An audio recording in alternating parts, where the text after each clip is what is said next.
তুরাগ নদী আগে ভাই অনেক সুন্দর ছিল, পানি সবসময় পরিষ্কার ছিল।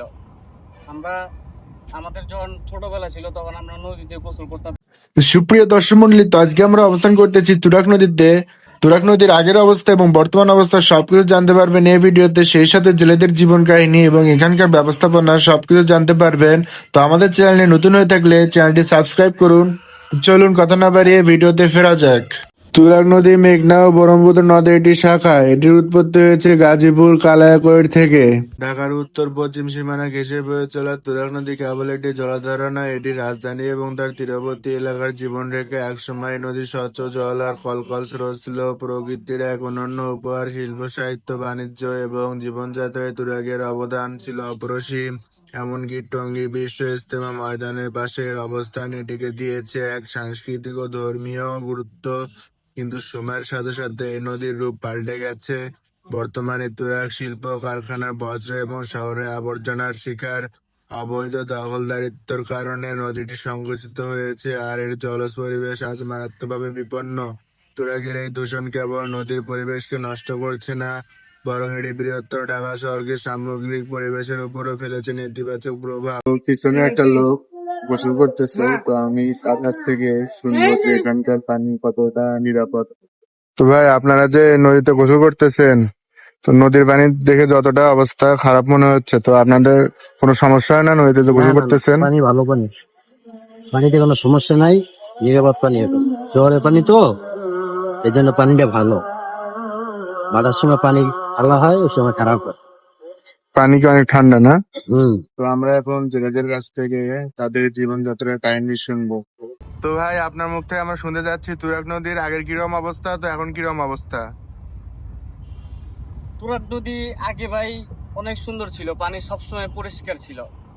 আমরা আমাদের যখন ছোটবেলা ছিল তখন আমরা নদীতে গোসল করতাম। এই কালা পানি কি জিনিস আমরা দেখি নাই। আর পরে আস্তে আস্তে বড় হওয়ার সাথে সাথে দেখি কালা পানি আসে।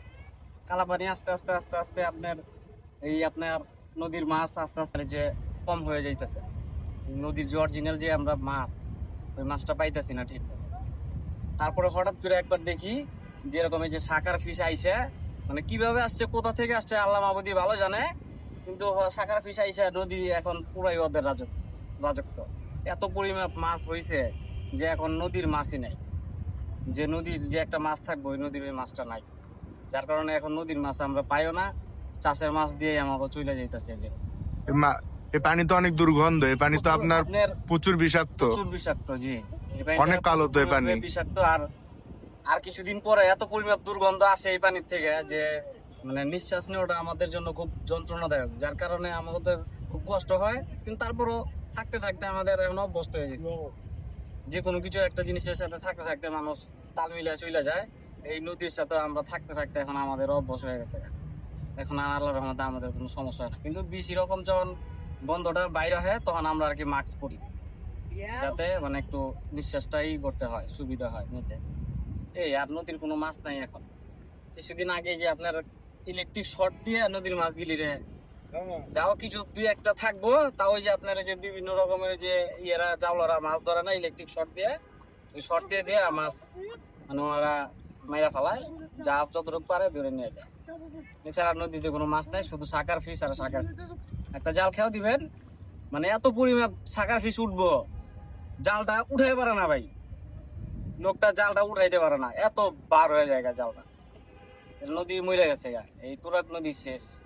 বর্তমানে নদীতে যে আপনার জাহাজ স্টিমার গুলো চলাচল করে, তাদের তো নদীর অবস্থাটা বেশি একটা ভালো না। ভালো না, হ্যাঁ। জাহাজ চলাচলের জন্য প্রচুর পরিমাণে কালো ধোঁয়া। তারপরে আপনার এই যে যাইতেছে নদী যে খনন কইরা গভীর যে কইরাতে যায়, এই গভীরত্বটা থাকে না। এই বালু ফালায়, বালুর জাহাজ, মাটির বোট, এগুলিতে আরো ওরা কি করে নদীতেই ফালায় জিনিসগুলি, যার কারণে নদী আরো ভরে যায়।